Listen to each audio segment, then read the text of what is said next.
County Sheriff's Excuse Department me. were brought out to the site. After surveying the area, the team meticulously mapped out their mission.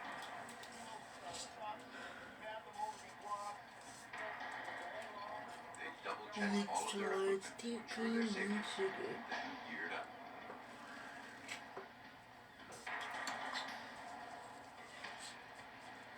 It was now up to them to rappel down the perilous cliff and search the beach below for the weapon believed to have been used to kill John and Lori Rainwater.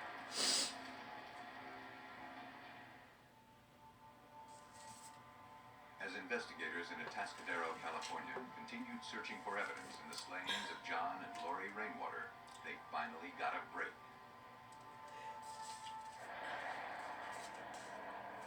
An informant admitted that at the instruction of her boyfriend, Dennis Dwayne Webb, she had thrown the murder weapon off a 300-foot cliff into the Pacific Ocean.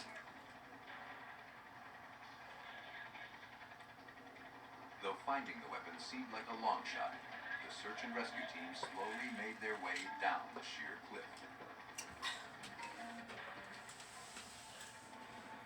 Because of the treacherous conditions, it took the two-man team nearly 3 hours to reach the bottom.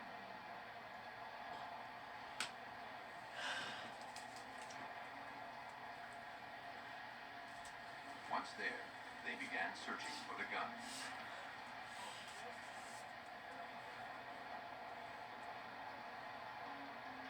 For over an hour, the search turned up nothing.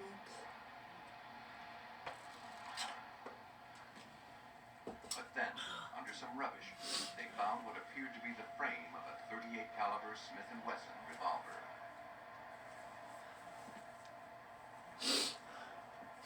Though it was badly damaged, police believed they had found the murder weapon.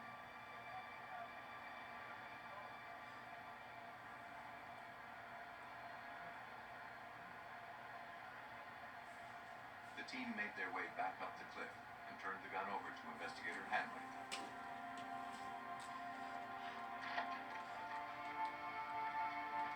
For him, its value as evidence was questionable. Looking down the barrel of this weapon, this was covered completely in rust. Frankly, I didn't think we were going to be able to get any type of ballistic help at all from this. Police sent the gun to the California Department of Justice crime lab.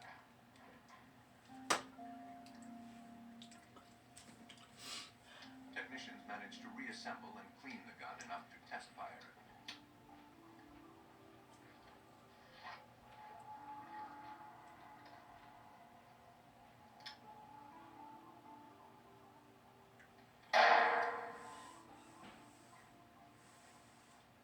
The test-fired bullets were then compared to those recovered from John and Lori Rainwater.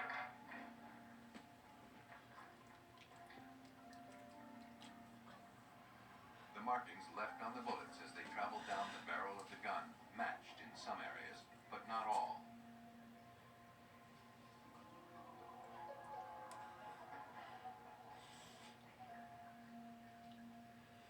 Investigators were building a good case, but they were still a long way from proving murder.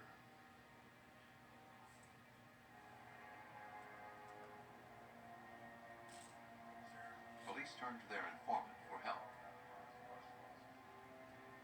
They wanted to try and coax Webb into a confession.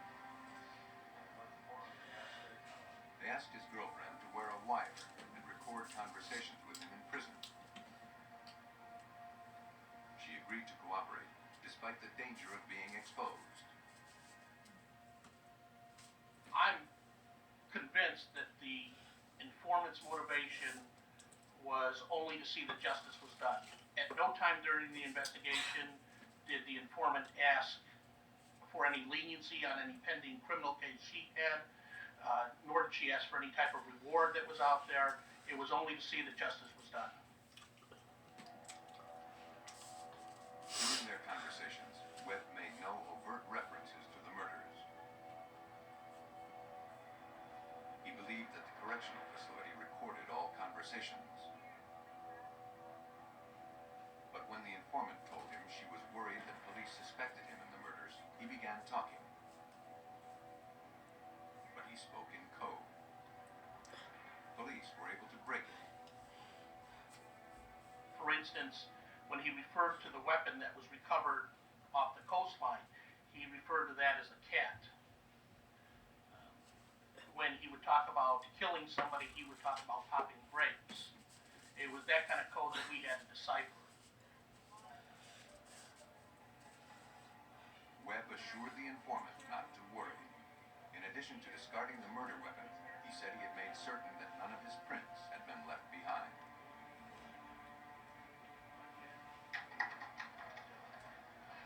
Though Webb's statements were incriminating, they fell short of a confession.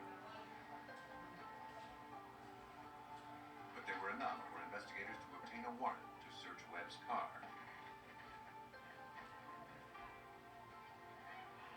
Underneath the driver's seat, investigators found a roll of the same type of duct tape found in the Rainwater's apartment.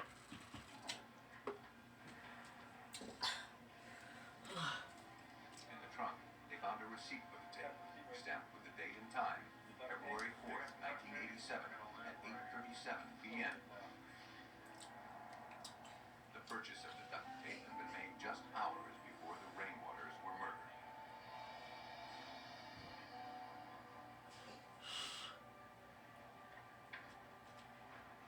Though convinced that Webb was the killer, police still needed to physically link him to the crime scene.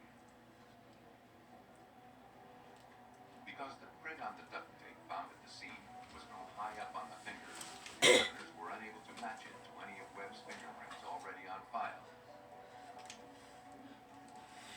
But investigators were able to obtain a court order to get new prints, this time from the area high up on Webb's fingertips. Marty Collins of the Department of Justice Crime Lab performed the analysis.